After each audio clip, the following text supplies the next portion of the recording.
صباح الفل. انا يمكن بقالي كتير ما نزلتش فيديوهات ولا كان في خطتي خالص انزل اي فيديو، بس الحقيقه الموضوع بتاع الثانويه العامه الموجود دلوقتي ده استفزني جدا، استفزني.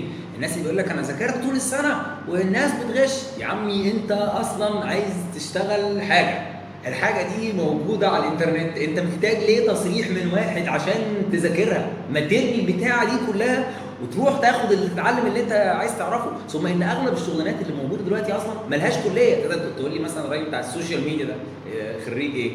الكونتنت كريتور ده خريج ايه؟ لسه الناس اللي بتتعامل مع الثانويه العامه او مع التنسيق على انه حاجه مهمه اصلا، يعني ده اصلا مش حاجه. انت دلوقتي وانت مقتنع ان انت نفسك تطلع ديفلوبر مثلا جافا، وبعدين انا معلش والله انت مش هتنفع تبقى ديفلوبر جافا عشان انت ما عرفتش تطلع الف لينه من القطعه. ها؟ ايه ده؟ ايه الحاجات دي؟ الهلك ده عشان عايز توصل لايه؟ كليه قمه؟ طيب خليني اقول لك ان فوق كل قمه خازوق. حضرتك اتفضل بقى اطلع فوق وشاور لنا من فوق واحنا هنبقى عارفين احساسك. تتخيل ولا قادر تفهم ان انت بقالك 6 سنين ابتدائي و3 سنين اعدادي و3 سنين ثانوي وعايز لسه 4 ولا 5 سنين جامعه عشان بعد ما تتخرج تبدا بقى تشوف هتتعلم ايه؟ طب انت بتتخانق ليه في الثانويه العامه دلوقتي؟ ما انت هتخش اي كليه وبعد ما تتخرج هتعمل حاجه ثانيه. ايه بقى هنا في ايه؟ عايز افهم. انا اغلب الشغلانات اللي موجوده دلوقتي معتمده على علم مش موجود في الكليات.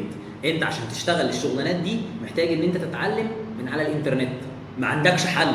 والله العظيم الحاجات اللي احنا محتاجينها عشان انت تشتغل مش موجوده في الكليه. حل الشيتات لا يفيد، شيل شنطه الدكتور لا يفيد، حل الاساينمنتس لا يفيد، المشاريع اللي انت تعملها في الكليه لا تفيد، والمصحف لا تفيد. نعمل ايه عشان تصدق يا اخي؟ والله العظيم الحاجات دي ماليها لازمه خالص. وتقعد تتقدر والشيت نسيت اللوحه والراجل قال لي هات البتاعه هات ننقلها وتطبق وتنام والمساله دي هتيجي في الامتحان وتقعد تحفظ والارقام وفي الاخر هتعمل حاجه تانية. والله العظيم هتعمل حاجه تانية خالص غير اللي انت طحن نفسك فيه ده.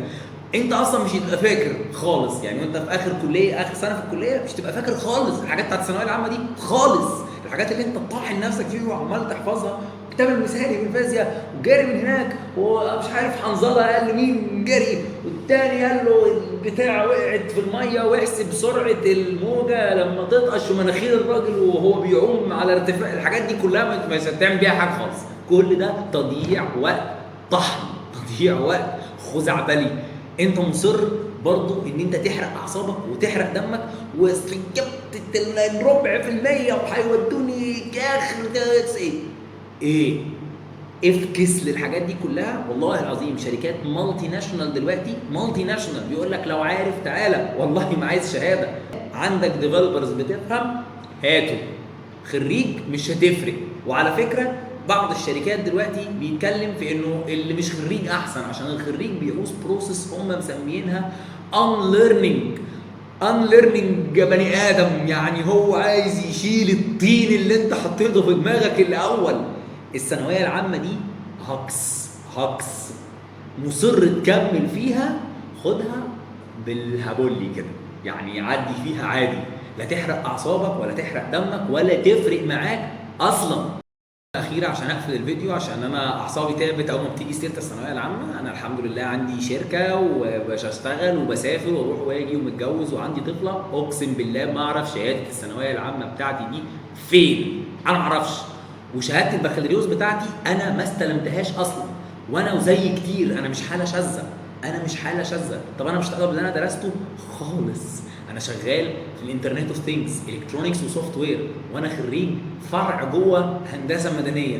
ايه العلاقه؟ مفيش علاقه اصلا نهائي. ما تضيعش وقتك في الكلام ده، هتندم. مفيش فايده، قاعد يحسب ناقص كام درجه. قوم قوم قوم قوم قوم لقدام.